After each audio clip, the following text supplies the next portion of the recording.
Hello, everyone. I'm Gaynor Senyszyn, ILTA's Director of Education, and I'm here with Keith Lipman, who is CEO of Prosperoware. Keith, welcome. Thank you, Gaynor. Thank you. Will you take a minute to just introduce yourself to our attendees today? Sure. So I am the co-founder and CEO of Prosperoware. Before we started Prosperoware, I worked for what is now called iManage for about 9 years. I have a very varied background, from theater to law to practicing law to a variety of things besides computer science. I've been focused on the area of what to do about your data for about 21 years. And you may be using some of my early work, which is called matter centricity, or the workspace in iManage, is where was my original ideas. And we've basically focused Prosperoware for the last now over 12 years, really on the concept of what do we do and how do we make sure people adopt technology, adopt the kind of collaboration systems, and then govern them. Excellent. So, Keith, I was wondering, are you hearing more about compliance now than you did before the pandemic? And how have the questions from law firms and law departments changed? I think you can look at it best ways is if you look at pre and post pandemic, is the number of data breaches that have happened that have been of an epic proportion over the last number of years has been, in essence, tremendous.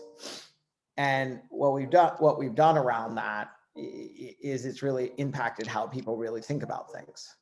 So one of the things that we can simply say is think about SolarWinds, the exchange on premises hack, and other things really means a change in how people think, right?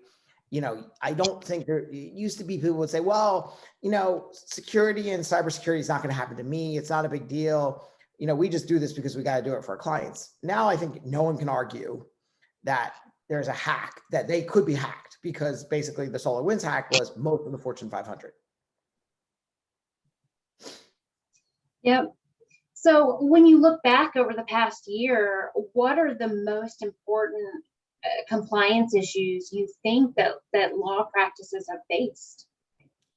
So from a compliance perspective, they're going to face tougher and tougher scrutiny about what are you doing with my data? How do you know that you've secured it in all the right places, right?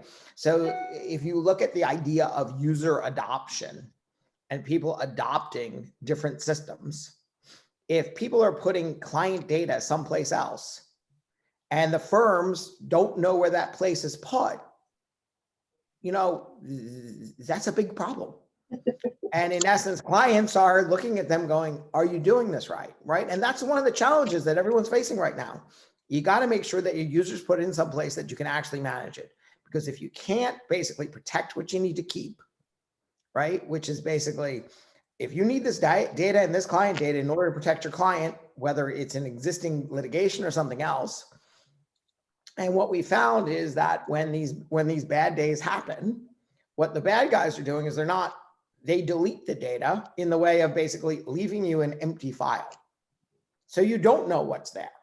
And then on the flip side, you really have to start asking yourself, should I start minimizing what I don't need? And that is really where the core topic that we've got to think through. You need to know where it all is, too, and you need to protect what you need to protect, and you need to minimize what you don't. And the only way you're going to get there is basically by making sure that you're provisioning stuff and aware and getting user adoption and having a good client matter number around everything, whether it's the document management system, whether it's Teams, whether it's SharePoint, whether it's a file share. And that's a struggle for most firms. But the clients are asking better and better questions as they are all facing tremendous pressure. Because in the end, what do law firms hold? So the most valuable intellectual property of their clients. So if we're looking sort of future forward, what compliance issues do you see firms dealing with in the coming years? What's next? I think what they're going to see, what firms are going to see is a greater focus on truly getting ISO or SOC 2 compliance around how they treat data. across the entire organization. There's a lot of firms who tell me that they have ISO 27001 or SOC 2, but what they've done is they've limited that to the data center or to a very targeted amount of things. I can tell you from very personal, from a personal thing, because we took Prospero through ISO 27001 and SOC 27001 and SOC 2, and it is a very laborious, painful process because everything gets audited, right? Every place where we put client data is audited, everything we do, all the procedure violations have to be written down, and it's a much more arduous step. But I think clients are going to demand that more and more from firms, and they're not going to escape saying, I've only done it in a limited means.